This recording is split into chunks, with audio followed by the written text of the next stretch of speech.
everyone! Kumusta ang araw ninyo? Share ko sa inyo kung paano lutuin ang isa sa mga paboritong ulam naming mag-asawa. Nagluto ako kanina ng tinolang sardines. Rose Bowl Gold ang ginamit kong sardines dito. For me kasi hindi malansa or hindi lasang lata yung Rose Bowl Gold. So ayan yung mga ingredients: onions, garlic, sili, papaya, and malunggay leaves. First, isaute lang natin yung garlic and then luto-lutuhin lang natin. Kapag luto na yung garlic, pwede nang isunod yung onions and sili. Tapos mix lang, hintayin lang na mag-wilt yung ating mga onions and then pwede nang i-add yung ating mga papaya. Tingnan nyo naman yung mga papaya, manibalang na sila. And then, sinison ko ng salt and pepper ang mga papaya. Tapos, mekos lang until ma-distribute yung ating mga seasonings.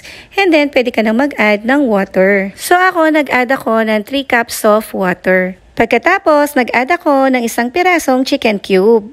Tapos, tinakpan ko lang siya. Hinayaan ko lang siyang kumulo-kulo until lumambot yung papaya. And then, in-add ko na yung mga sardines. Dito, dahan-dahan na lang yung paghalo ko kasi ayoko nang nalulusaw or nadudurog yung aking mga sardines. Pagkatapos, sinabay ko na rin ilagay yung mga malunggay leaves. Tapos, nilagay ko na yung mga pampalasa. Nag-add ako ng asin, pepper, and konting sugar. Yung sugar, pang-balance ko lang dun sa asim ng tomato sauce ng ating sardines. And then, tinikman ko lang and I decided to add 1 more teaspoon of patis. And then, tinakpan ko lang and I let it simmer for about 5 minutes. Tapos, ayan, luto na ang aking tinolang sardinas. Alam nyo, kapag ganito yung ulam namin, dinadagdagan ko talaga ang aking sinaing. Talaga naman kasing mapaparice pa more ka dito sa ulam na ito. Kaya naman, nagluto ako ng dry shirataki rice ko. Para no guilt kahit mag-ani rice pa ako. Madali lang namang lutuin ang shirataki rice. Dry shirataki rice ang gamit ko. 1:1 ang ratio nito. Ang ginagawa ko, nagpapakulo muna ako ng water. And then kapag kumukulo na yung water, i-add ko na yung dried shirataki rice.